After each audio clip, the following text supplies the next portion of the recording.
The following podcast contains mature language and spoilers. Listener discretion is advised.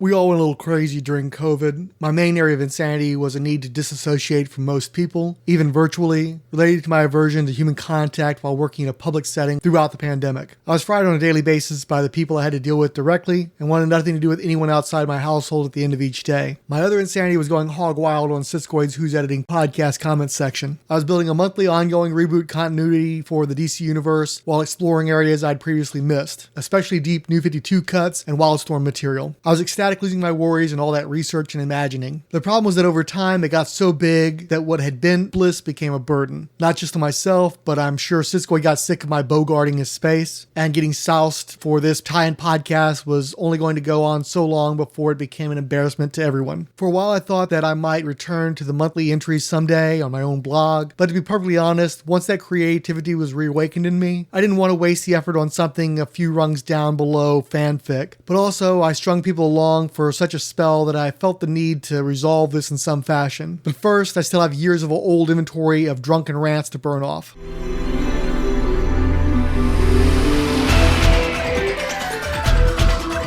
I have a really weird relationship with Catwoman because since about the mid-90s, I've become ever more militantly anti-Batman family, anti-Gotham, just don't care. Obviously, there was affection as a kid. Batman is one of those gateway characters that everybody passes through if they're into comic books at some point, but I just got completely fucking sick of decades ago. Very rarely have an interest in on his own, but I still occasionally get drawn in with like representations as he appeared back in the 1970s. I like anytime anybody does something in the Jim Aparo school with the character. Where Catwoman, when I was a kid, she still ran around in the purple and green outfit with the cat o' nine tails, and that didn't do a lot for me. But I did like her very much on the television show. I definitely enjoyed the costume. I liked the different actresses' portrayal of the character. I haven't watched the shows or the movies in long enough to be sure, but I seem to particularly recall liking her representation in the motion picture, I believe under Lee Merriweather. But I don't want to be the outliers like, oh, my favorite's Lee Merriweather, you know, I got that Barnaby Jones tie-in, you know.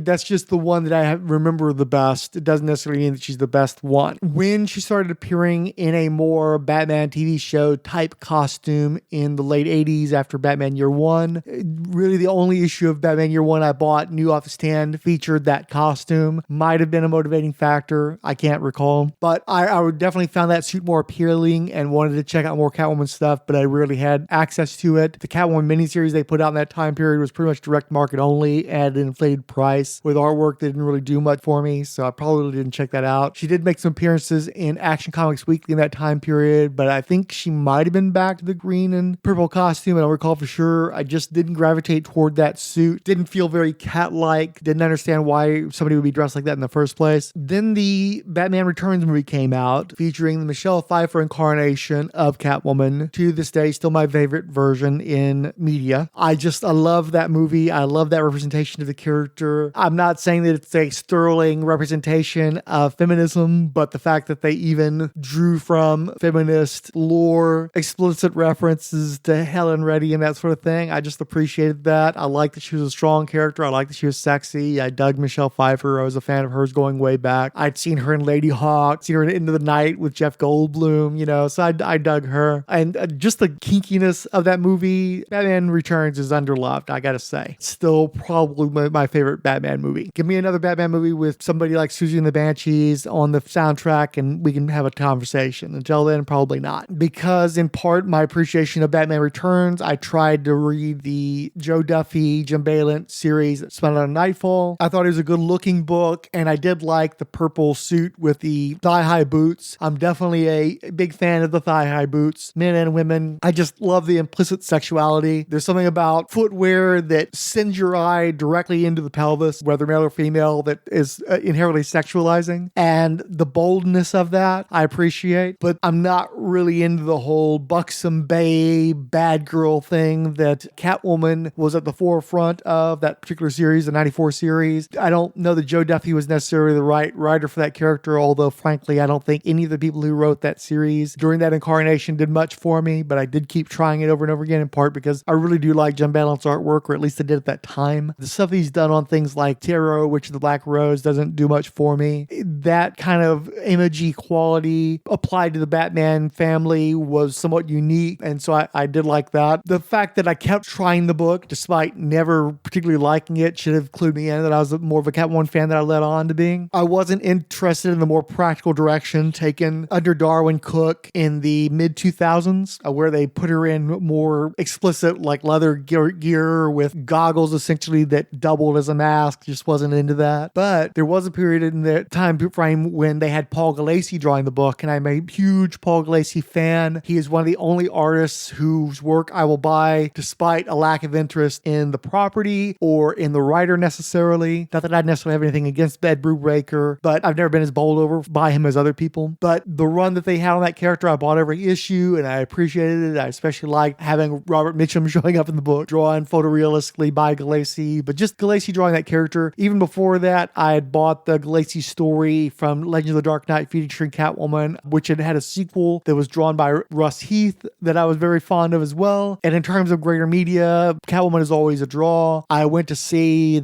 I think frankly, just moronic last Christopher Nolan Batman movie on the strength of Catwoman mostly. And I did think Anne Hathaway did a good job with that, with the material at least. And I'm looking forward to seeing Zoe Kravitz in the upcoming The Batman. If anything gets me into the theater to see that, it's probably going to be the fact Catwoman's in it. She's just the classic boss bitch. She's the first of the cat lady tropes in comic books, at least the ones that made good. She's inherently feminist because she's somebody who, her whole deal is to go against Batman to do what she wants to do. But she also has the whole anti-hero heroine thing going on there. So I just dig her. But to do something different, by this point, we're going into the fourth volume of Who's Who and therefore Who's Editing. And I was actually starting to get a sense of trying to figure out something more novel than puns or just quickie elevator pitches, something that would be sustainable. And also the simple fact that since I derive a lot of what I do from artwork that's available on sites like Comic Art Fans, and it somewhat helps me to navigate the stories being told, the thought of going through all the Catwoman artwork was daunting.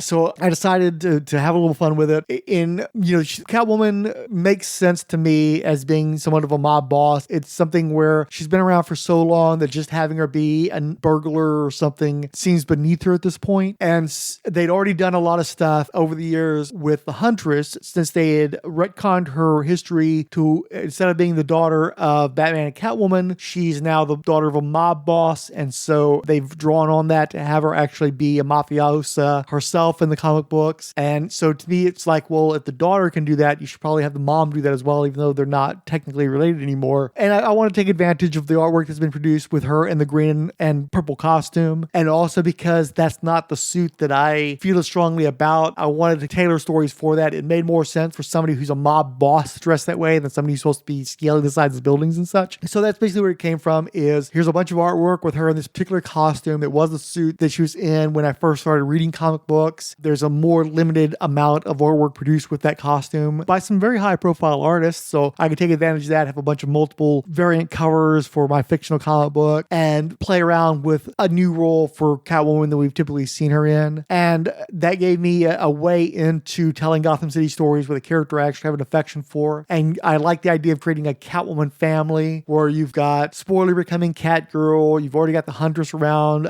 but since she's no longer the daughter, we make her the Tigress, and she's sort of an enforcer for the Catwoman. I ended up getting Bronze Tiger in there, who I love, and so you've still got Cat theme there. Eventually, I got Catman in the mix as well. So I just like the idea of Catwoman's been around for so long that she should have a level of legacy comparable to Batman's in some degree. So let's get her a Catwoman family, and so that's what a lot of it was giving her a more elevated role within Gotham City, especially in the absence of Batman, and giving her an opportunity to have that expanded dynasty. And that's one of the reasons why, coupled with the fact there was just so much artwork still featuring that costume, that it gave me motivation to just keep checking out Catwoman issue after issue and make her sort of the linchpin of all the Gotham City stories that I was doing.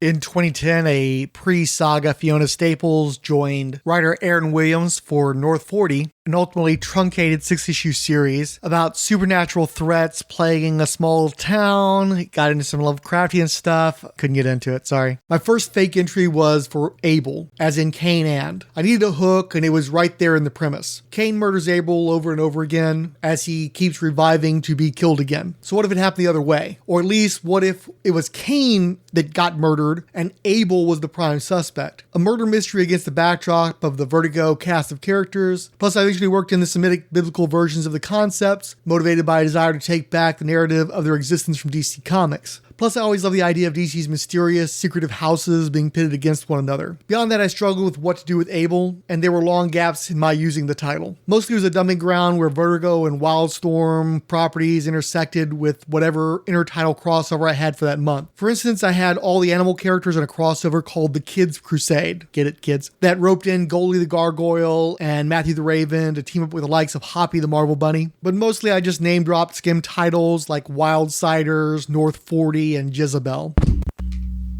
Hey, remember when they kept giving writer Ben Rabb relatively plum assignments?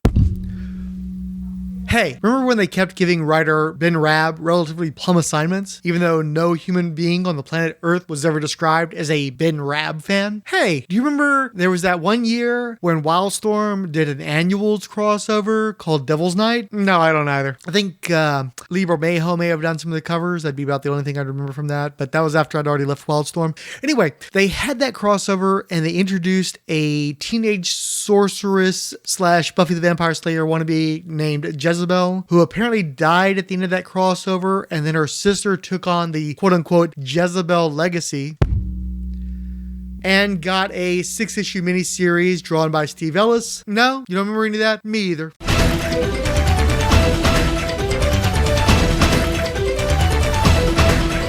My first pretend crossover maxi series was Conquest of the Barren Earth, Baron, which checked a box by referencing a sci-fi miniseries covered in Who's Who, but turning it into a pun where all the characters bearing the rank of Baron got into a fight with each other for control of Europe. Over time, the aristocratic titles and landmass expanded across most of the Eastern Hemisphere. Markovia and the Outsiders got dragged into that early on, so Black Lightning, one of my least liked respectability politics super types, was pushed into a redemption arc because he cared more about Prince Brian than his brothers in Brick City. As the story progressed, I got to play with the DC Far East characters, plus Ty Wetworks' Vampire Nation and Night Tribes and the monster stuff from Outsiders, Creature Commandos, Shade, Human Defense Corps, the Freedom Fighters, Pad Supergirl, Hitman, iVampire, and such. I also got to make the much-hated Geoforce the big bad of the European theater. Quite an accomplishment given that I had all the old Nazi characters in contention as the Final Reich. Of course, I eventually worked my way to the British Authority clone, the Establishment, plus Batman Incorporated and the Global Guardians. Mostly though, I was playing a game of Risk with myself using the DC Atlas as a game board. The final resolution was that I sent Eurasia back to the Dark Ages, plague-ridden, overwhelmed by supernatural forces, and nuked out by an entropy beam shepherded by Deathstorm. There was a bunch of other factors. There was a nuclear group, damage got blown to hell, all kinds of shit. Also, Black Manta finally got the undersea kingdom of black people that he was trying to build back in the 70s, but that was more of a subplot. On the bright side, there was a plot connecting the 1940 Cyclotron to the Superpowers character that allowed him to kill all the 21st century Nazis in one fell swoop. That's the energy I want to bring into 2025. In the early days, I did a few elevator pitch radical reinventions to burn off IP. For instance, my bug-eyed bandit was a classic Coke bottle glasses angry nerd who has to deal with becoming a pariah in the comic scene when his attempt to steal a copy of Showcase number 4 goes viral on social media. I kept the basics of Bat Lash, but blew up his backstory to make him a trust fund kid running from familial responsibility that finally catches up with him. The entire joke of Black Orchid was that she was really a grown-up sugar plum from the Sugar and Spike comic strip. Captain Storm became the Storm Captain, a graphic novel about a neurodivergent Russian adoptee who channels her self-destructive tendencies into sailing. With Balloon Buster, I did a Scandal Savage meets Debbie Downer type who bursts people's bubbles with a trans girl twist. That was all well and good, but as the project developed, part of the challenge meant finding paths of inclusion to the overarching story so that everything connected.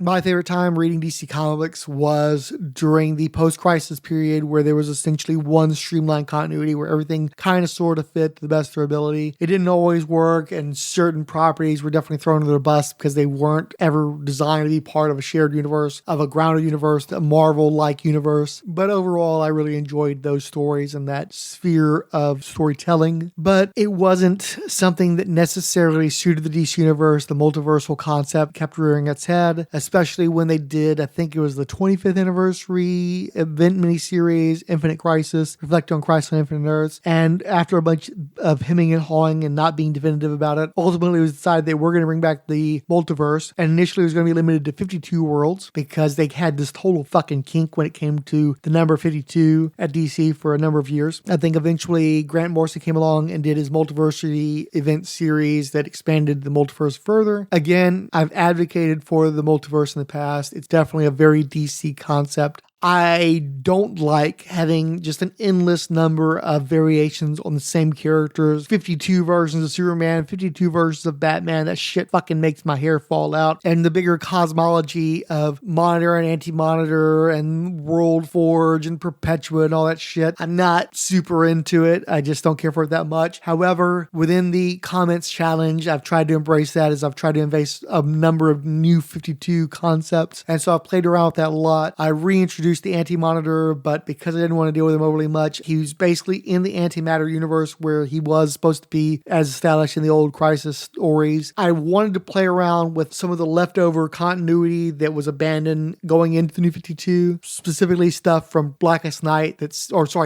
Day, the bi-weekly, year-long spin-off maxi series from Brightest Day, where at the end of that they had set up the premise that the Firestorm Matrix was unstable, was going to detonate, and was going to destroy an entire universe. And so I was trying to figure out, well, how do I address that within my little very post-crisis influenced version of the universe that I'm using in the challenge? And so I figured, okay, well, I'll have a Firestorm book that has somehow managed to get to 100 issues or so following the relaunch of the title in the New 52. And the series is going to end climactically with one of the parts of the Firestorm Matrix, I think it was Ronnie Raymond, would go into the antimatter universe and detonate and destroy the antimatter universe and convert it into pure energy. At the time I did that, I don't know that I necessarily knew what was going to be done with that besides limiting the use of antimatter concepts. Like if I recall correctly, the Crime Syndicate of America on Earth 3 is also supposed to be part of the antimatter universe, and I wanted to limit the use of that. But because those properties have turned up as the Who's Who book has progressed, I was stuck having to use them, so I couldn't quite blow them up. So I ended up incorporating the antimatter,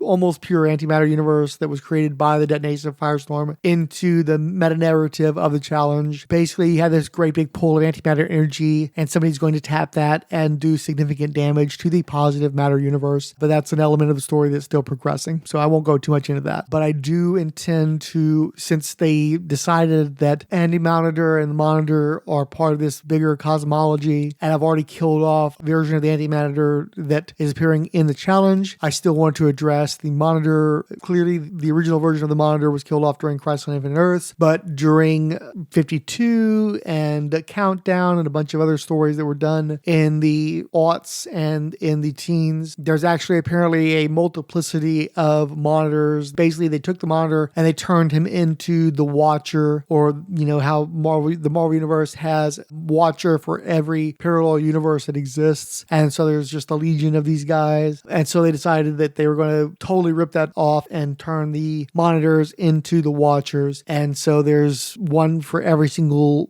Earth in the multiverse that exists currently, which again doesn't make a ton of sense, because if there's these endless numbers of Monitors, does that mean the Anti-Monitor is the only actual child of Perpetua and that the Monitors are like some kind of clones or something? I don't like it. Doesn't make a lot of sense to me. I've come up with another avenue to explore what the Monitors are and what they mean to the universe while still trying to hew to the continuity that was established. So that's a work in progress. I know how they relate to the bigger story, but I haven't gotten there yet, so I won't spoil it here.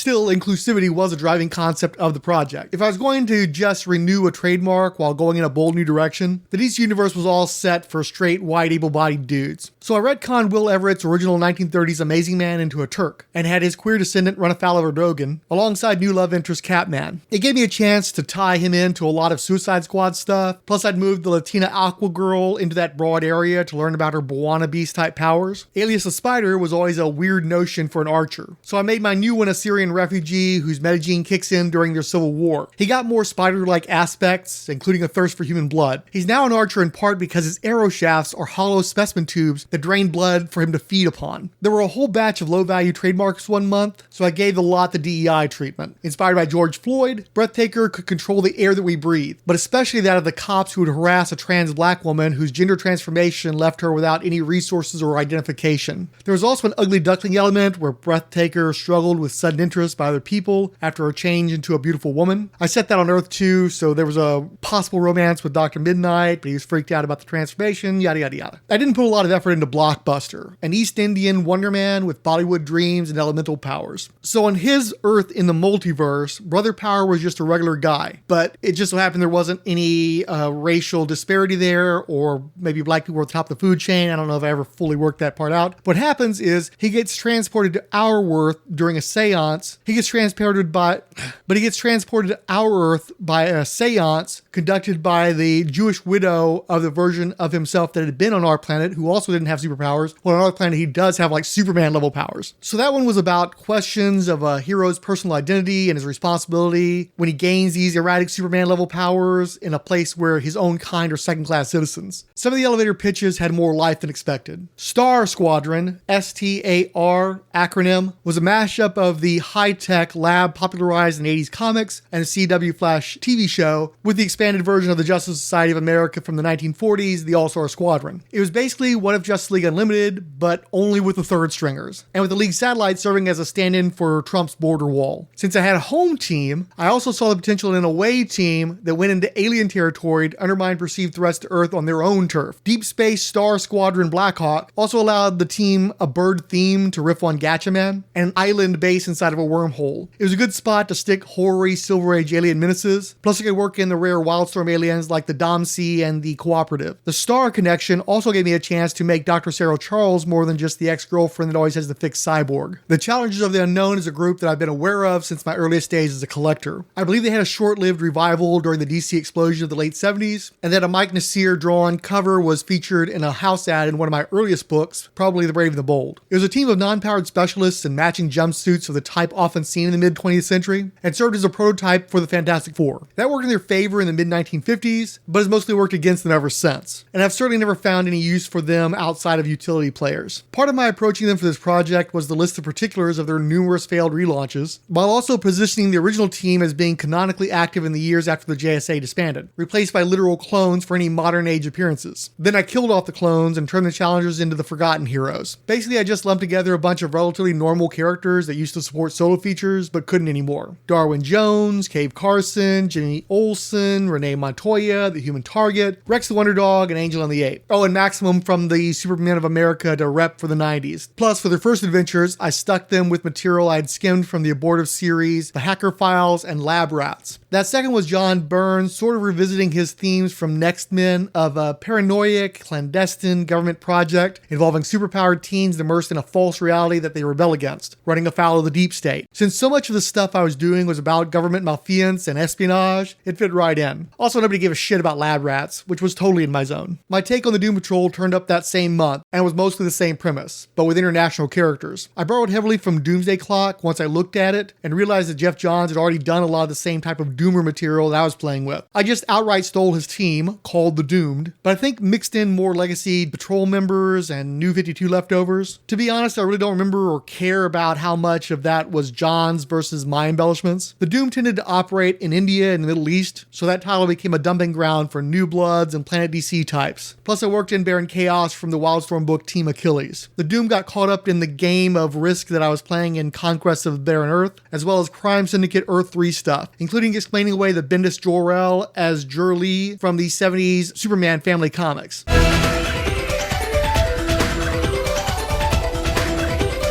Another 2002 miniseries was Robo Dojo by aging otaku Marv Wolfman, penciled by Greg Lane, Lane. I couldn't bring myself to read through this one. It was very much 80s style American manga, being produced 20 years too late. Bunch of mechs, an academy, yada yada. Not much use for it, no interest whatsoever. But because they were in some vague futuristic timeline, I figured I'd go ahead and throw that in with the Gen 52 kids. There was also a backup strip called Nanobots, did the same thing with that. There was a year 2000 Wildstorm miniseries called Mostly Wanted by Scott Lobdell and Roberto Flores. It was full of underboobs and panty shots. The concept wasn't too bad though. Yet another oppressive regime called the Functionary isn't as overtly autocratic as most of these. They're more corporate minded, much more of a take care of the bourgeoisie, make sure they have plenty of products to buy, hyper consumerist, and they'll let us get away with murder, literally. But of course they're committing atrocities and stuff, and there's this albino nun lady who gets framed for a massacre she didn't commit. She becomes a rebel, and then she teams up with an officer who by association ends up getting smeared by the Functionary, and so they basically are forced together to fight against this oppression. If you can get past all the TNA, or if that's a selling point for you if you're a Cheesecake fan, it wasn't a bad little mini-series. What was interesting to me though is that Scott Lobdell ended up recycling the name The Functionary in the New 52 for concepts involving Bar Tor, the murderous Bart Allen of the New 52 version of the 30th century, who is also a rebel leader, but he grew up in squalor and he had to raise his sister on his own because his parents were religious. And this is another one of these weird futures, like with the rebellion. What was it? The one I was just talking about with Palmiotti and Gray. Anyway, basically the government is anti-religious, and there are people that they use as their bully boys to kill anybody who's religious. And because Bartor's parents were religious, they were killed. And so he has to help raise his sister up to a certain point. Then he dumps her in a orphanage to be raised by nuns. Again, parallels. The girl ends up growing up to becoming a cop, not unlike the cop from Mostly Wanted, and has to actually pursue her brother. Her brother, it starts out as sort of like a smuggler, kind of a Han Solo type, but he gets involved with the rebellion and he becomes like this rebel leader. But then it appears as though he sacrificed the rebellion in order to save his sister, and he goes into the witness protection program and gets sent backwards in time because that's the only place where he'd be safe. And that's how he ends up joining the Teen Titans of the 21st century. But then his old buddies in the rebel party come after him, and then the Functionary wants him as well, or whoever the oppressive state was. And there's like a Brainiac chick, and it gets super confusing. And I understand why Teen Titans fans really hated the New 52 version. I don't think it was as terrible as they said, but I also have no investment in most of the characters that were featured in that version of the Teen Titans, so I don't really care that they made Bar Tor this kind of nutso killer guy. And he ends up in the end, he turns out it was a double betrayal, and he was actually setting up the government to put him on trial so that he and his rebels could execute the government. And then there was a member of the Teen Titans, there was an Indian heritage named Solstice, and she so loves Bar Tor that she murders one of the fucking leaders of this oppressive government just so she can go to prison on Takron Galtos, which it was like this really messed up nasty version. Like it's basically just like this prison pit essentially situation where they just dump them on this world, and it's survival of the fittest kind of situation. So that led me to believe that this is taking place before any version of the 30th century that would involve any of this Legion type stuff like the Legion Lost from the New 52. And so that's what set up me playing around with there being like a 30th-ish century version of the 30th century where there is no Legion, and that's where the Gen 52 kids end up. And then there's also the proper 31st century Legion where the Legion Lost come from, where the Legion of Superheroes still exists. So Mostly Wanted ended on an ambiguous note where you don't know whether the heroes survive or not. It's sort of a Butch Cassidy and the Sundance Kid situation where the outer space federales have caught up with them, and they may not get blown up with this planet and stuff. I like the artwork fairly well in the miniseries, and because there were so many parallels between what Lobdell was doing in the year 2000 versus what he did in the 2011s, 2010s, whatever you want to call it, I just decided to mix them all together. And also that fun cheesecakey vibe fit with the future version of the Gen 13 kids, you know.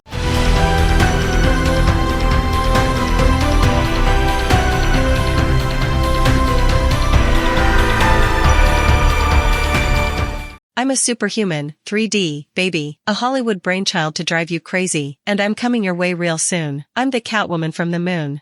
We think you're special. Between the Pages blog. Billy Hines. Cheesecake 1985. Chris at Batbooks for Beginners. Chris Dunford, who added, oh, yes, Dave's Comic Heroes blog. Dead End Kid wrote, Did not expect this to be such a sober look at the DCU. Well said. Perhaps the best articulated argument for why DC appealed to me first and foremost. It's not a coherent universe and was never meant to be. Now it's got so much spot welding it can't flex at all, and it's a bulky over-armored bore. Hoping for more Mr. Miracle soon, Scott-Free, and Big Barda forever. But these are not characters who really get love outside Jiffin's JLA. Even Grant Morrison can't really make the fourth world do much aside from tremble before Darkseid. Those tremblers have ever-diminishing returns, plus no disrespect to Jack, but the forever people stink. Derek W.C. of History of Comics on Film, who added, not going down a rabbit hole, but folks remember the Crisis, just not the multiverse. The Crisis was just some battle where Barry Allen died, and the skies turned red. They selectively remember the Crisis happened, because they remember folks dying, except eventually Supergirl. So finding anti-monitor armor is okay by me. Regarding New Gods, genuine question, if it wasn't popular, why'd they bring it back without Kirby?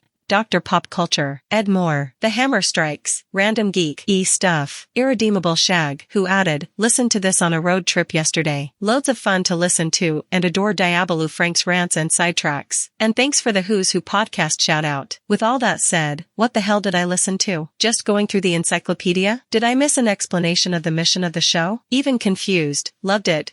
JMT Productions. Julia Raoul, who added, yay, this is content I crave. I hope you get around to some Wildstorm content and characters. Keith G. Baker, Lorenzo Sleestack, Richard Field, Ronald Clark, Scott X, Siskoid, who added, I never heard the conspiracy theory about Kirby's fourth world before, but yeah, doesn't sound legitimate. Kirby's 70s stuff was and is for connoisseurs. It's an acquired taste, including my interest in Forever People, which I should specify is only true of the Kirby originals. They were never done well after. Superbound, Thirsties New and Used, Twins Are Rising, and William Lang. The preceding program is a non-profit fan production. Any copyrighted materials contained therein are believed borrowed under fair use with no copyright infringement intended. Please feel free to leave comments at Rolled Spine's Productions WordPress blog. You can also send us Twitter comments through the Rolled Spine Podcast Twitter. Thank you for listening.